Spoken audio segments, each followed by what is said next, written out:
Or if you ever accidentally picked up a book only to find out it was for like an 8-year-old and you weren't buying it for a child, let me know about that one too. What all is happening here? Thank you for spending tons of time, It's a random haul. So random. Is that her name? Romy. I feel confident that I will like this. I don't even know if I should say that. I don't even know if I'm gonna like this.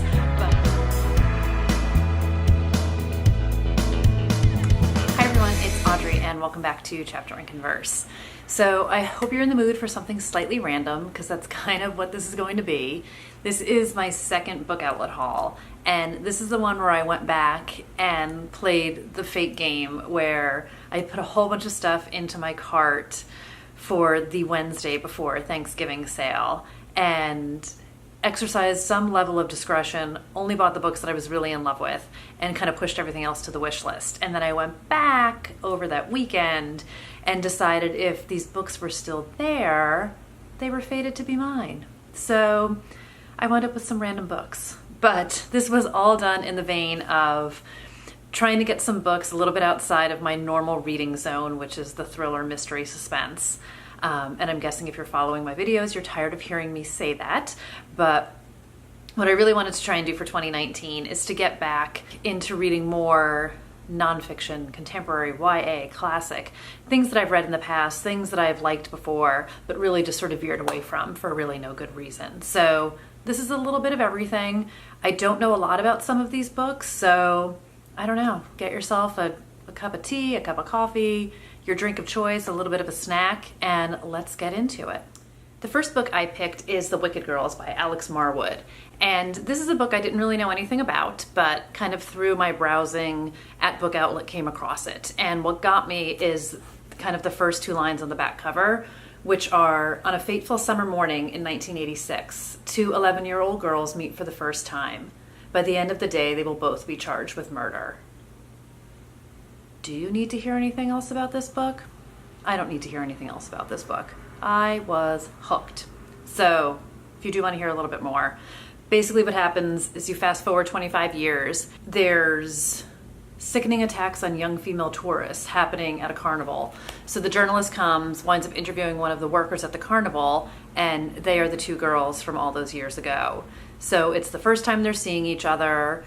They're sort of connected through this new case. They have all these hidden secrets from whatever happened way back when. And my hope is that it's going to be the unfolding of then, now, back and forth. A lot of the books I've been reading lately have had these sort of past, present, forward, backwards kind of perspectives, and I'm loving them. So I realize this probably doesn't sound like it's outside of my comfort zone that I just went on about doing, but it was a book I didn't know about, so I feel like that counts for something, but I think it'll be a fun one. I'm excited to read it. The next book I picked up is 13 Minutes by Sarah Pinborough. Now, Sarah Pinborough wrote Behind Her Eyes, which I haven't read, but I do have. But this is YA thriller, and it was sort of pitched as like Mean Girls meets Secret History for the Instagram age, which, hello. I've talked about how I love high school stuff. I've talked about how I love the Secret History. And if I haven't mentioned it before, now you know I loved Mean Girls. So this kind of wraps a whole bunch of stuff that I love into one pretty package. And this is our main character, Natasha.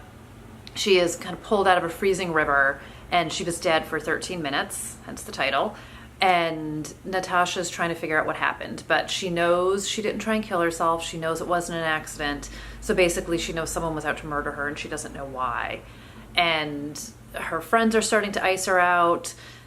She just doesn't know what's going on, and winds up sort of reforming a friendship with a girl that it sounds like she ditched a couple years ago when she became popular. And together, it sounds like they band together to figure out what all happened that night.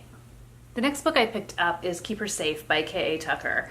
And I've heard a lot of great things about K.A. Tucker, and actually also picked up He Will Be My Ruin, which I haven't read yet because I just recently got it. But I figured let's snatch up a couple things at a really good price, and that's what I did. So this is also thrillerish, and focuses around, it sounds like two high school students, I think, whose parents both have a connection with the Austin Police Department. And it sounds like one of the kids, sort of his mom, is the chief, highly decorated chief, and then the girl Gracie, her father is like a disgraced ex-cop. and there's something skeletonish, some kind of bad stuff happening in the Austin Police Department.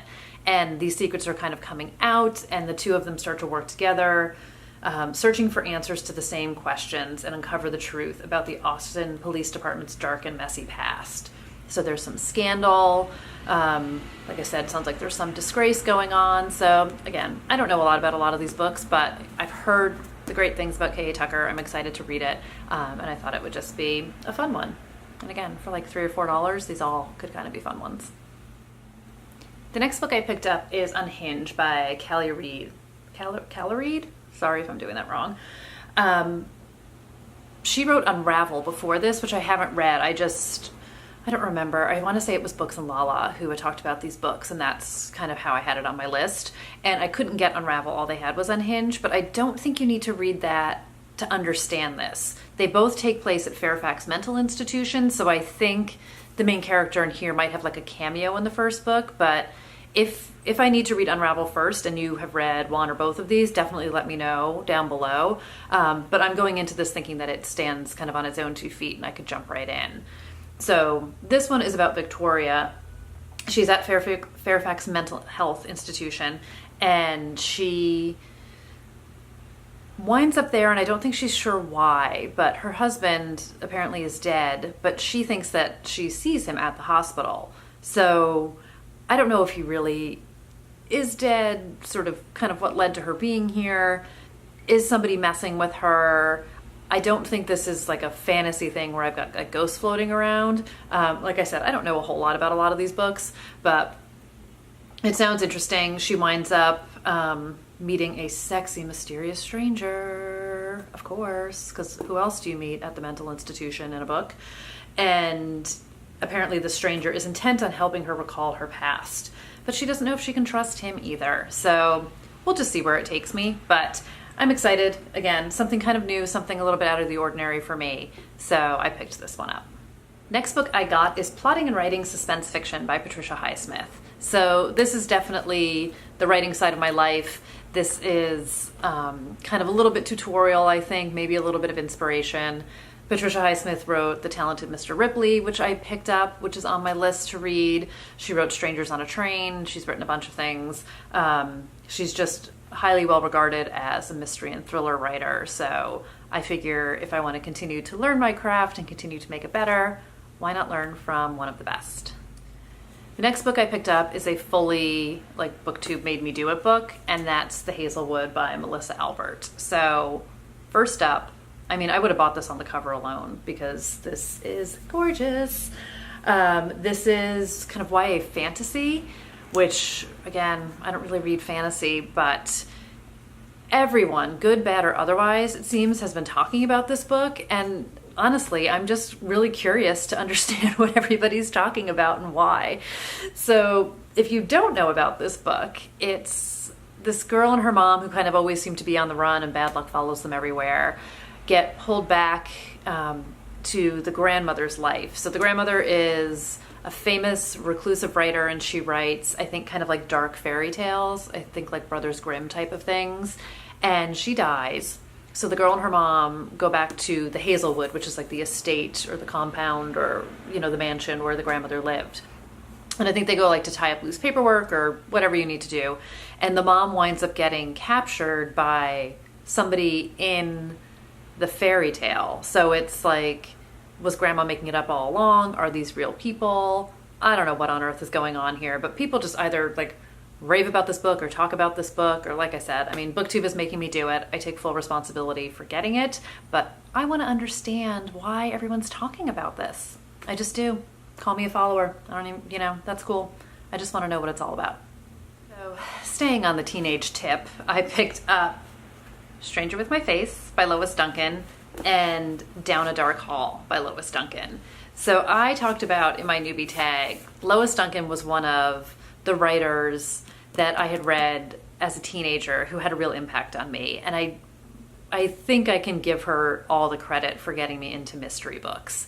So I thought, you know, what would be more fun than 12-year-old Audrey coming back to life through this? So I read Stranger with My Face back then. I remember I want to say I remember like snippets of it, but I could be wrong. I read a bunch of her books. And then rather than get another book I read by her, like I Know What You Did Last Summer or Killing Mr. Griffin or something like that, I picked up this one, so Down a Dark Hall. And this sounds more ghostly, where it's the dead are dying to live again. I don't know anything about this one, but of that same vein, let's kind of, try something a little bit different. I thought these would be kind of fun to read, kind of revisit. I'm hoping this will stand up to me remembering it being amazing, but was just a great writer. There's, kind of a lot of fanfare around her, and for a couple of bucks, I thought, why not go a little bit down memory lane? The next book I picked up is All the Rage by Courtney Summers. And Courtney Summers is the author of Sadie, which I've heard so many great things about, and it seems like everybody read this year. Sadie wasn't available on Book Outlet, but I also heard that if you're going to read Sadie, to do it on the audiobook, because there's like a podcast in it, and it's kind of a much better experience. So I'm going to be on the happy waiting list for Sadie for my library. But in the meantime, I wanted to pick up something else by Courtney Summers, just because I'm hearing so many great things about her as an author. And this book is kind of another YA. I think it'll count as like thriller-ish. And it's these two high school students. So it's Kellen, who is the sheriff's son, and this girl Romy, who sounds like kind of the girl from like the other side of town, whereas Kellen's the golden child. And I believe she accuses him of either assaulting her, or maybe something worse, and nobody believes her. And like she loses her friends, and I think like her reputation becomes put in jeopardy, and I think she even like her family kind of ostracizes her. So she winds up kind of seeking refuge in this diner outside of town, and she doesn't use her real name, and nobody knows this part of her life, and she's just kind of, I think, accepted the fact that nobody believes her even though something happened.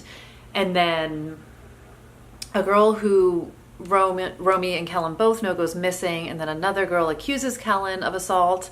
So Romy is sort of forced to make this decision of, does she continue to just sort of go about the life that she has now and stay silent and risk another girl getting hurt or worse, or does she come forward again, and kind of continue to fight for what she knows is true, and to continue to fight against this guy who has done terrible things.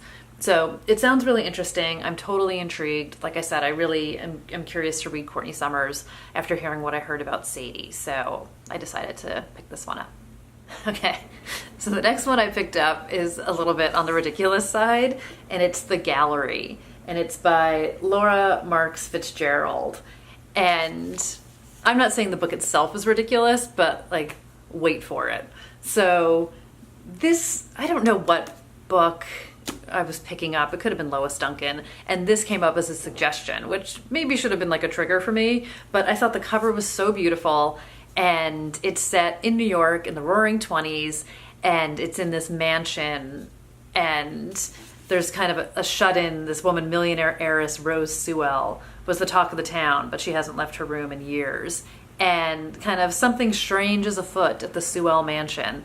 And we have our 12-year-old Martha, who is our main character, is going to find out what it is. Now, I thought this sounded fun. There's like secrets in the house and secrets in the family, and I just love the idea. I'm thinking this is like Gatsby-esque in the 20s. So I got it, and I was kind of looking into it a little bit, and I realized that this is like a book for like 4th or 5th graders. So it's kind of like, if you love the mix-up files of Mrs. Basil E. Frankweiler, you'll love this. And I did, like in the 4th grade. So I full on just picked up like a child's book. But hey, a girl's got to start somewhere with her mystery love. So I'm gonna read it. I'm gonna give it a try. We'll see what happens. Maybe it'll be like an easy, not gonna book off my Goodreads list for 2019. But I feel like a little bit of a fool for not knowing I was picking up a kid's book, and this is a full case of cover buy. But hey, it's all about something new and living outside of my comfort zone, and this is for sure not a Patricia Cornwell book, which is my comfort zone. The next book is a super random one also, and that's Alice by Christina Henry. So I came across this one randomly, kind of like everything else, and this is sort of like a dark fantasy, I think, retelling of Alice in Wonderland. And if you can see, like, the poor rabbit has blood kind of poking out of his eye, pouring out of his eye, spurting out of his eye. I don't know. But I thought it would just sort of be fun to try something different. The thing is, I've never actually read Alice in Wonderland in its entirety. I kind of know loosely the story, so I wound up picking up Alice's Adventures Underground. And apparently this is the book that led to Alice in Wonderland. So this is sort of Lewis Carroll's original.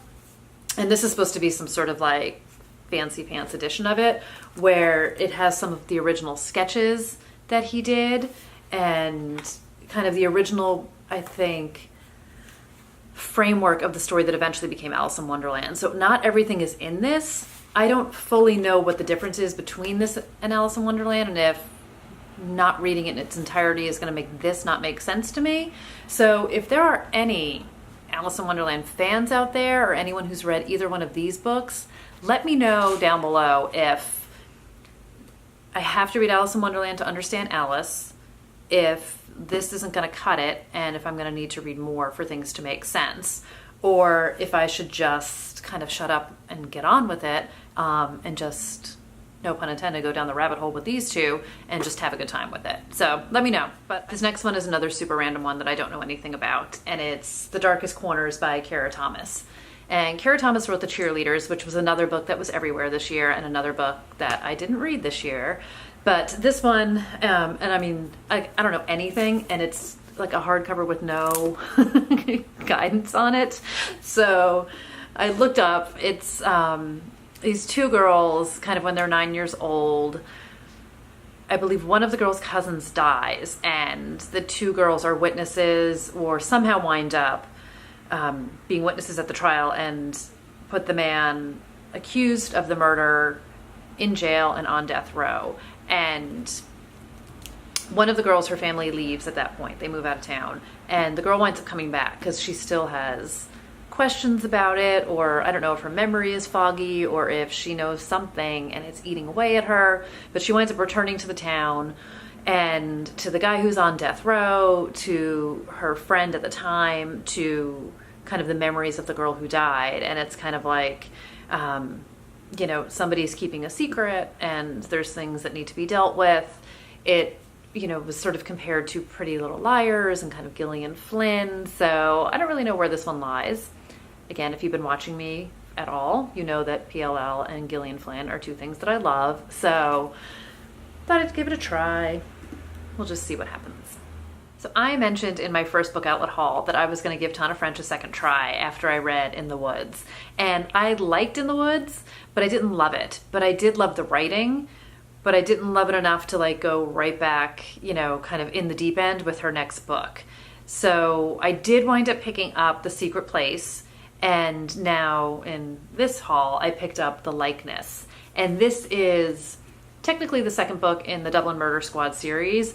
I don't know how critical it is that you read them in order. It's a series, but it's not, you are seeing each book from a different person on the squad's perspective. So I think the other characters are there, but they might be more in the background, or, you know, kind of play a different role. So this one is from Cassie Maddox's role, and she was a detective who actually did have a big role in the first book, but she was not the perspective character. And in this one, a body is found, and it looks exactly like Cassie. And the ID that the woman has is the identity that Cassie had used during one of her undercover jobs. So the question is, you know, who is this woman? Why does she have Cassie's ID? Where did she even get that information? And obviously, like, what all is going on? Did somebody mean to kill Cassie instead? Let's see what happens, but there's just so much fanfare about her, and there's so many great things about her writing. So there's also a part of me, from a writer's perspective, who's just curious to dip back into this because, well, I think In the Woods moved slowly, and I think that was part of the problem I had with it. I didn't have a problem with the story itself or like the actual content of it. It was nothing like that. But I think it goes back to, you know, something I've talked about before, where when you're used to maybe really fast-paced thrillers or, you know, fast-paced books of any kind, even a contemporary book can move quickly, or a nonfiction, you know, if it's a biography or something like that, it can move at a quick pace. When you get into a book that really kind of, you know, puts the foot on the brake and you're kind of slowly moving along and breadcrumbs are really slowly coming out. It's hard to make that shift for me.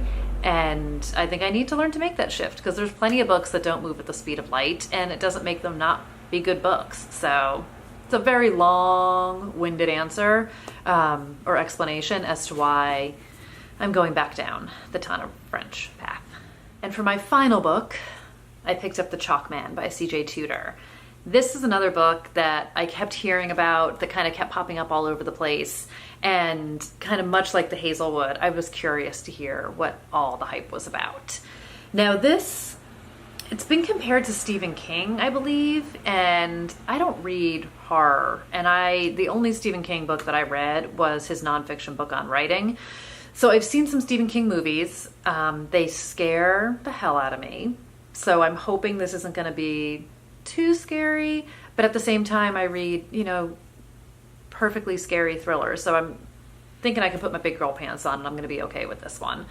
But this is about, I think it starts kind of years ago with this group of kids who are friends. And I think this is where like the Stephen King It comparison comes into play, which is not one I've seen. I just kind of know snippets about.